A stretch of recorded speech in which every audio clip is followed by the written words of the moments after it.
Salam, selamat pagi, salam sejahtera bagi kita sekalian. Kita patut bersyukur kepada Tuhan Yesus Kristus.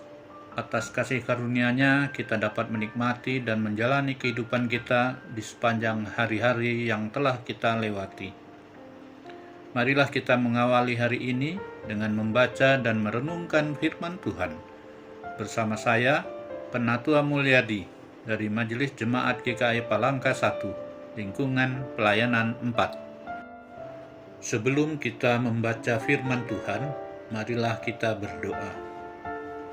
Bapa yang Maha Kasih, Allah yang kami kenal dalam Tuhan Yesus Kristus, kami mengucap syukur atas hari baru dan nafas kehidupan yang Kau anugerahkan pada kami, sehingga pagi ini kami siap melakukan aktivitas kami. Kami mulai aktivitas kami hari ini dengan membaca bagian dari firman Tuhan. Tolonglah kami dengan Roh Kudus-Mu ya Allah, untuk menuntun dan membimbing kami, agar kami boleh mengerti kehendak firman-Mu, dan kami dapat melakukannya dalam kehidupan kami. Dalam nama Yesus, amin.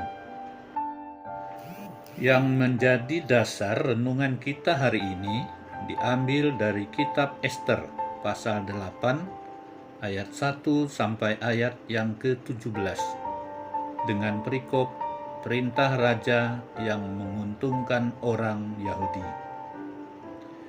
Saya akan membacakan untuk kita, demikianlah firman Tuhan. Pada hari itu juga Raja Ahasiweros mengaruniakan harta milik Haman, seteru orang Yahudi, kepada Ester, sang ratu. Dan Mordekai masuk menghadap raja, karena Ester telah memberitahukan apa pertalian Mordekai dengan dia. Maka raja mencabut cincin meterai yang diambil daripada Haman, lalu diserahkannya kepada Mordekai. Dan Mordekai diangkat oleh Ester menjadi kuasa atas harta milik Haman.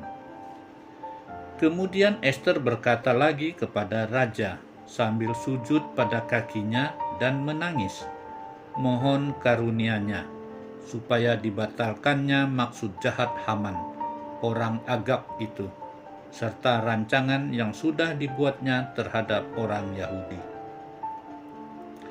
Maka raja mengulurkan tongkat emas kepada Ester, lalu bangkitlah Ester dan berdiri di hadapan raja, serta sembahnya.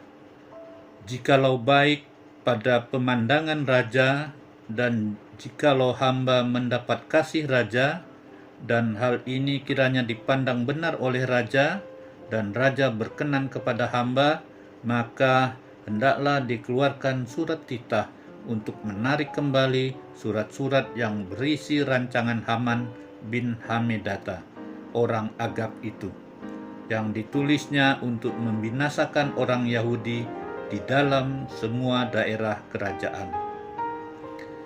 Karena bagaimana hamba dapat melihat malapetaka yang menimpa bangsa hamba, dan bagaimana hamba dapat melihat kebinasaan sanak saudara hamba?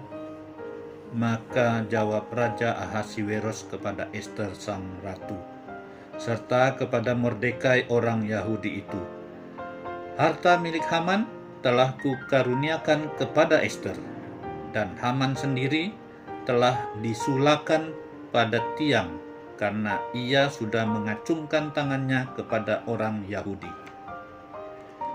Tuliskanlah atas nama raja apa yang kamu pandang baik tentang orang Yahudi, dan meteraikanlah surat itu dengan cincin meterai raja, karena surat yang dituliskan atas nama raja dan dimeteraikan dengan cincin meterai raja tidak dapat ditarik kembali. Pada waktu itu juga dipanggillah para panitra raja dalam bulan yang ketiga, yakni bulan Siwan, pada tanggal 23, dan sesuai dengan segala yang diperintahkan Mordekai, ditulislah surat kepada orang Yahudi dan kepada para wakil pemerintah, para bupati dan para pembesar daerah, dari India sampai ke Ethiopia, 127 daerah, kepada tiap-tiap daerah menurut tulisannya, dan kepada tiap-tiap bangsa menurut bahasanya, dan juga kepada orang Yahudi menurut tulisan dan bahasanya. Maka ditulislah pesan atas nama Raja Ahasiweros, dan dimeterai dengan cincin meterai raja. Lalu dengan perantaraan pesuruh-pesuruh cepat yang berkuda, yang mengendarai kuda kerajaan yang tangkas, yang diternakkan di perkudaan, dikirimkanlah surat-surat, yang isinya, Raja mengizinkan orang Yahudi di tiap-tiap kota untuk berkumpul, dan mempertahankan nyawanya serta memusnahkan, membunuh, atau membinasakan segala tentara, bahkan anak-anak dan perempuan-perempuan dari bangsa dan daerah yang hendak menyerang mereka, dan untuk merampas harta miliknya. Pada hari yang sama, di segala daerah Raja Ahasiweros, pada tanggal 13 bulan yang ke-12, yakni bulan Adar, salinan pesan tertulis itu harus diundangkan di tiap-tiap daerah, lalu diumumkan kepada segala bangsa, dan orang Yahudi harus bersiap-siap untuk hari itu akan melakukan pembalasan kepada musuhnya. Maka dengan terburu-buru dan tergesa-gesa berangkatlah pesuruh-pesuruh cepat yang mengendarai kuda kerajaan yang tangkas itu atas titah raja, dan undang-undang itu dikeluarkan di dalam benteng Susan. Dan Mordekai keluar dari hadapan raja dengan memakai pakaian kerajaan daripada kain ungu tua dan kain lenan, dengan memakai tajuk emas yang mengagumkan, serta jubah daripada kain lenan halus dan kain ungu muda. Maka kota Susan pun bertempik soraklah dan bersukaria. Orang Yahudi telah beroleh kelapangan hati dan sukacita, kegirangan dan kehormatan. Demikian juga di tiap-tiap daerah dan di tiap-tiap kota, di tempat manapun titah dan undang-undang raja telah sampai, ada sukacita dan kegirangan di antara orang Yahudi, dan perjamuan serta hari gembira, dan lagi banyak dari antara rakyat negeri itu masuk Yahudi, karena mereka ditimpa ketakutan kepada orang Yahudi. Demikian firman Tuhan. Berbahagialah orang yang mendengar firman Tuhan dan yang memeliharanya dalam kehidupannya hari lepas hari. Amin. Bapak, Ibu, saudara-saudari terkasih di dalam Tuhan Yesus Kristus, renungan kita pada hari ini ditulis oleh Vikaris Ika Susana STH dengan tema Kemenangan bagi Orang Benar. Setelah Ester diangkat menjadi ratu dan kemudian Mordekai diberikan harta milik Haman yang merupakan seteru orang Yahudi, mereka teringat akan titah raja yang dikeluarkan akibat tipu muslihat yang dilakukan oleh Haman bagi orang Yahudi. Hal yang demikian tentu tidak bisa dibiarkan begitu saja, karena akan memakan banyak korban jiwa. Sebab titah raja yang sebelumnya berisikan supaya setiap orang Yahudi harus dibinasakan di dalam semua daerah kerajaan. Dalam tradisi atau hukum kerajaan ketika itu, titah raja yang sudah dikeluarkan dan dimeteraikan dengan cincin raja tidak dapat ditarik kembali sekalipun oleh raja. Akan tetapi, Ester dan Mordekai tidak kehilangan harapan. Mereka meminta kepada raja untuk mengeluarkan titah yang baru, yang berisikan bahwa orang Yahudi berhak untuk mempertahankan nyawanya dan melawan setiap orang yang ingin menyerang mereka. Berdasarkan dari kisah kehidupan Ester dan juga Mordekai, kita dapat melihat bahwa penyertaan Tuhan kepada mereka sungguh teramat luar biasa.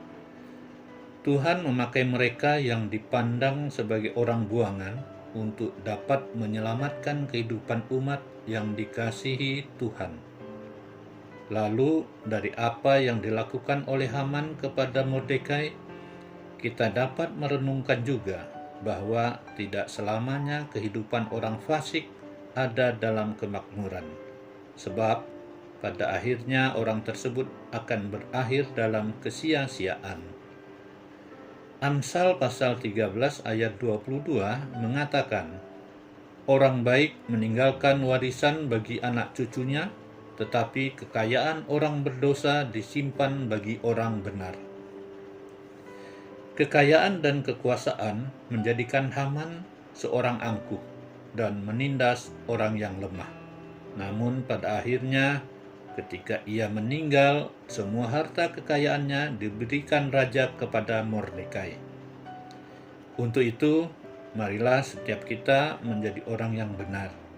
Dalam arti, kita setia melakukan kehendak Tuhan, baik dalam tutur kata, pikiran, dan perbuatan, serta senantiasa mau hidup berpaut dengannya. Segala sesuatu di dunia ini fana, bahkan tidak ada satupun yang membawa kita dalam keselamatan. Semuanya pasti akan hilang seperti uap pada waktunya. Namun, ketika kita mau hidup sebagai orang benar di dalam dunia ini, Tuhan akan memampukan kita memperoleh kemenangan. Demikian renungan kita pada pagi hari ini. Kiranya Tuhan Yesus memberkati dan menyertai kehidupan kita. Jangan lupa like, komen, dan subscribe, serta membagikan program pelayanan ini kepada semua orang, agar pemberitaan firman Tuhan dapat menjangkau seluruh umatnya. Terima kasih, Tuhan Yesus memberkati kita semua. Amin.